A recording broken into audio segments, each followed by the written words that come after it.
Well, hello everyone. Welcome to Craft to Me 2017. I hope you are well.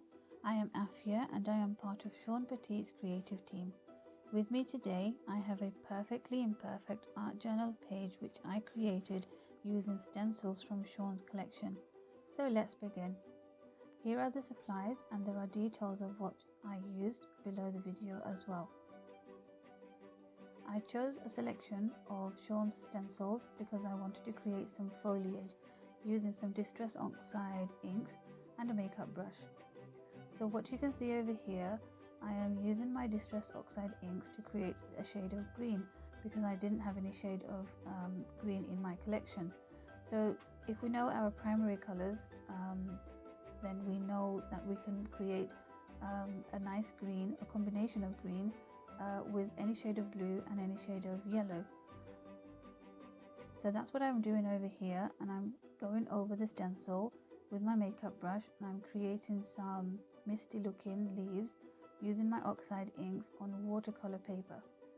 Now, even though I've used watercolor paper, I didn't get to use any water on these, but the watercolor paper seemed to be the most ideal because it had some nice texture on the paper as well for the leaves.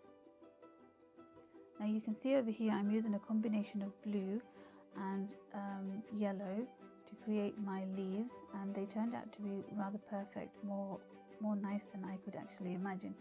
And the green shades were really pretty and vibrant, and I really liked them because these are the shades that I don't have in my collection, but it also gets to show you how you can create different shades of colors with the primary colors if you have in your collection. So now I'm moving on to the florals, and the florals were really fascinating. I really loved how they turned out because I loved the nice misty pink look on the outer side of the flowers and the nice dark and lush colors in the center.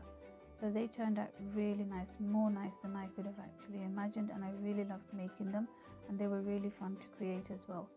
So if you're already used to doing jelly printing, so this is also similar to jelly printing on how addicted you can become on making more and more of the images that you want to create using any kind of stencils. And I really loved how they turned out. I loved the crisp, clean edges, yet the misty look that it had on them. I made several of these, although I didn't get to use many of them. I used only about 3 of the flowers and a few of the leaves, but what I will do with the remainder of the florals and the leaves is use it on any of the other projects that I get to do later on.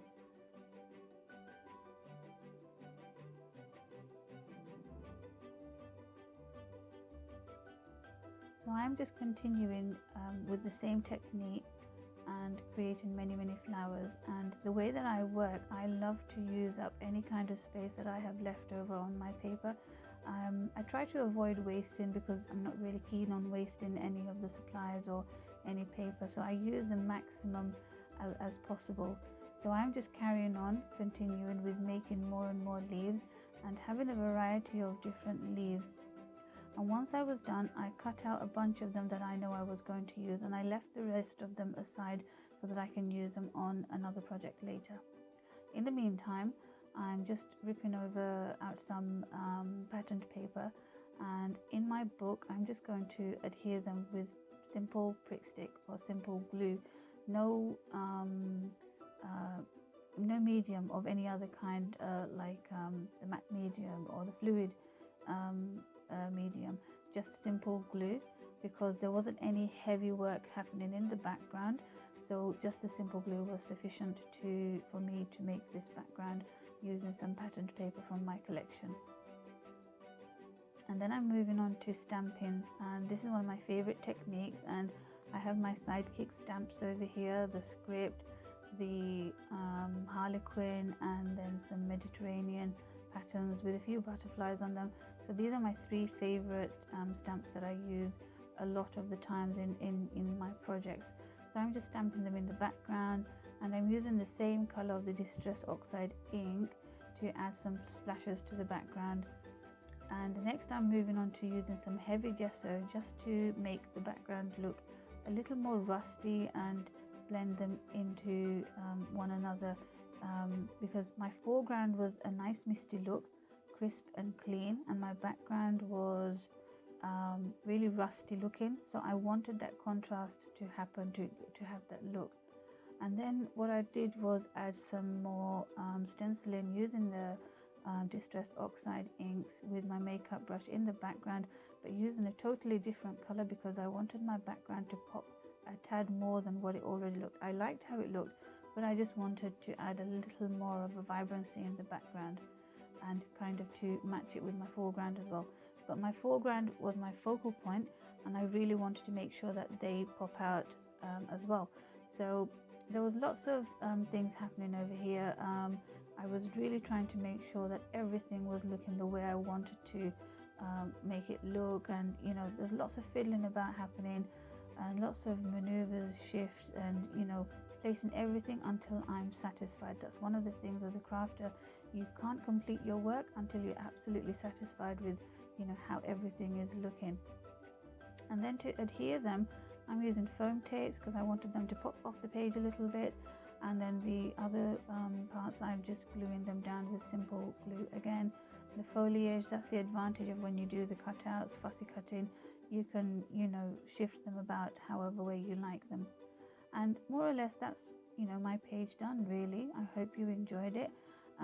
I didn't have a brilliant time, I must confess, when I was doing this page. There were so many things happening in the background that you don't get to see on camera, but there were many things happening that was, you know, not working for me.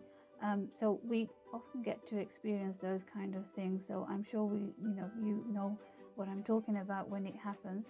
So, and then my perfectly imperfect quote just matched perfectly with what I was going through on this page.